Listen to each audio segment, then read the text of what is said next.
Você conhece o velho ditado: para apreciar a vida um pouco mais, às vezes é preciso andar 1 milha no lugar de um estranho. Mas as pessoas ao seu redor têm mais ou menos os mesmos gostos e dificuldades, certo? E se você pudesse experimentar a vida humana como ela era há milhares de anos, ou até mesmo algumas centenas de anos, por que não? Confie em mim, você ficará surpreso com as diferenças e com as semelhanças, por falar nisso.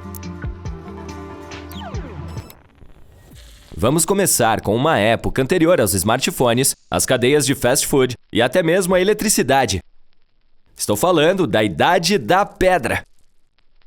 Nessa época, nossos primeiros ancestrais viviam em cavernas, cabanas simples ou tendas.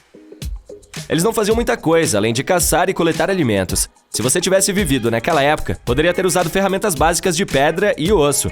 Você teria precisado dessas coisas para caçar todos os tipos de animais selvagens, de pássaros a mamutes peludos. Ei, você até cozinhava suas refeições usando fogo controlado. Sim, os bifes são muito antigos. Mas as pessoas daquela época não eram só músculos e nada de cérebro. Esses antigos seres humanos também foram os primeiros a deixar registros artísticos. Eles usavam todos os tipos de materiais estranhos, como minerais e carvão vegetal misturados à água ou seiva de árvores, para fazer suas gravuras. Eles até mesmo esculpiam pequenas figuras em pedras, argila ou ossos.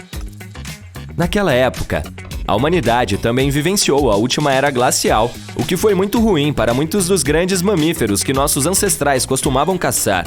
Obviamente, as coisas começaram a mudar. Os seres humanos passaram a usar ferramentas de pedra menores e mais polidas, como lanças e flechas. Eles até começaram a viver perto de rios e outros corpos d'água em acampamentos nômades. Pense em um acampamento nômade, mas sem os filtros de fotos sofisticados que usamos hoje.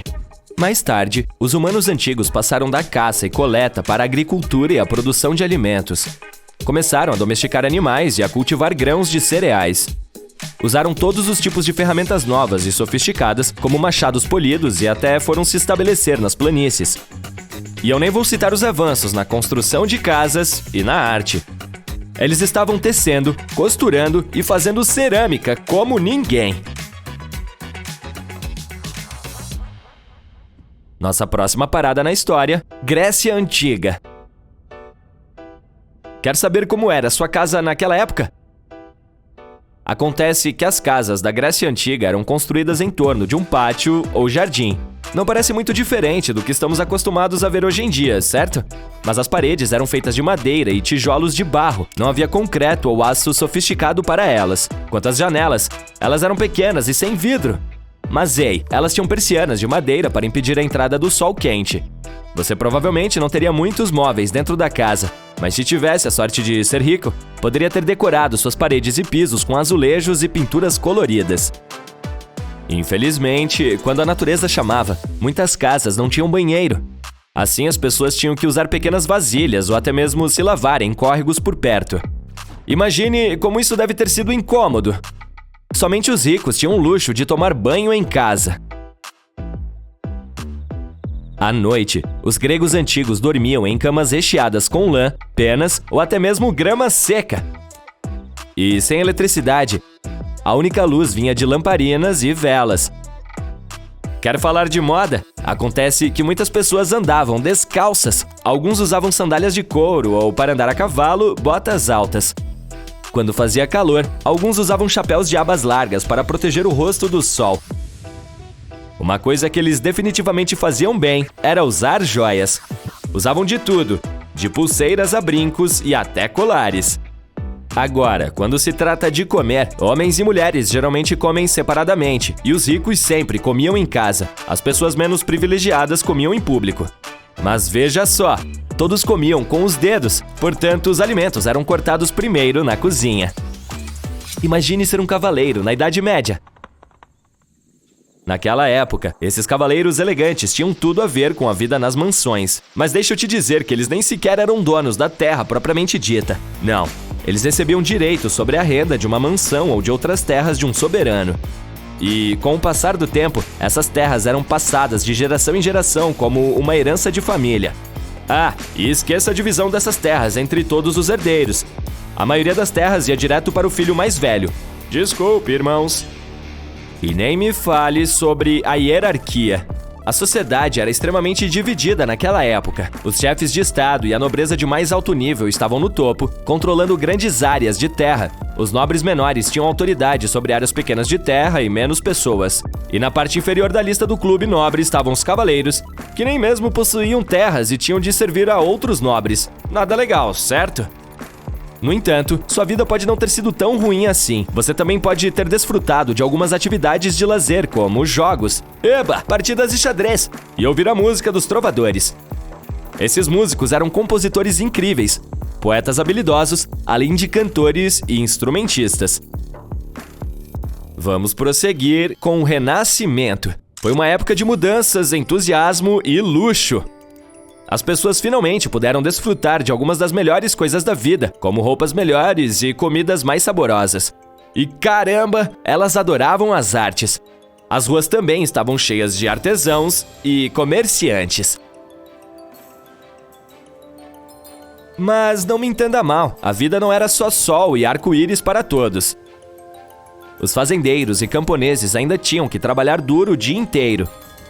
Suas casas eram pouco mais do que cabanas de um cômodo, enquanto os comerciantes ricos viviam em mansões gigantescas. Claro, essas mansões podiam ser escuras, frias e muito fedorentas, mas pelo menos tinham espaço.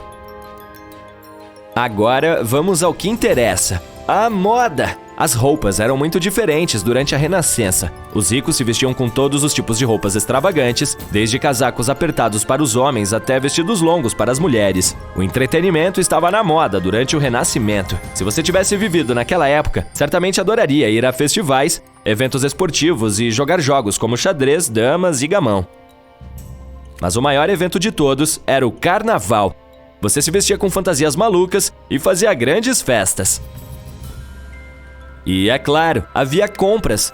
Você ia ao mercado da cidade, onde os comerciantes e artesãos locais vendiam seus produtos. O dinheiro não era tão regulamentado como é hoje, e cada cidade tinha sua própria moeda com valores que mudavam constantemente. Se você teve a sorte de ir à escola durante o Renascimento, provavelmente era rico. Os nobres eram os que mais aprendiam gramática e aritmética, mas alguns estudavam filosofia, latim e oratória também. Provavelmente não há outro momento na história que tenha causado mais impacto na vida humana do que a Revolução Industrial. Mas o que ela realmente significou?